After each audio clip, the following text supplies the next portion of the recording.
Tell us who you are. Okay, my name's Tony Zumbato. I'm a freelance cameraman for NBC News, and I was one of the 3 journalists who were selected to go into the jail and capture the release of Casey Anthony.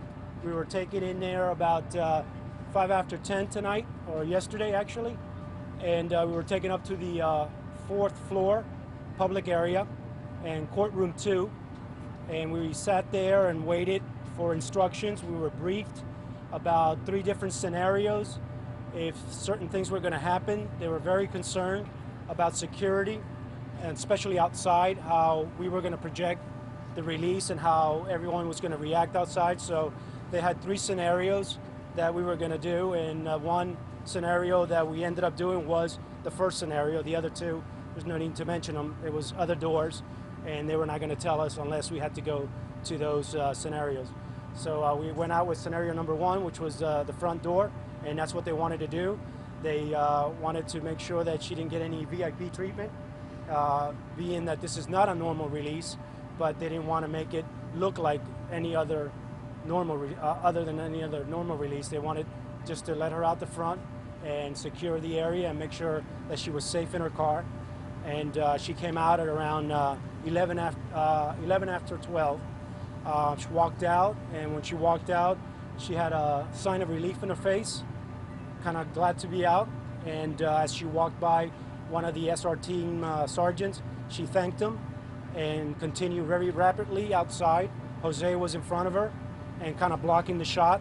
So we were able to get a shot of her, but at first it was him, and then she kind of, thank God, she moved over to the side, and we were able to get a nice shot of her. And it was a very quick shot. They walked out, and as they walked out the door, we were not allowed to move.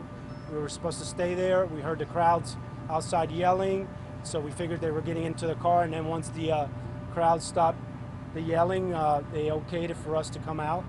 And basically that's what happened. So did you say anything to you guys? No, we were not able to see anything from the inside because we were asked to stay inside. We were not allowed to move. There was an area where Alan Moore, the public information officer, kind of roped up for us. There was no rope, but he just kind of marked it there and told us to please stay behind that area. As she walked out, we were not allowed to follow her. And what was she wearing? She was wearing a bright kind of not tank top, but cut off sleeves, very bright pink, and blue jeans and bright blue tennis shoes. Can you describe her demeanor, Tony? Was she smiling?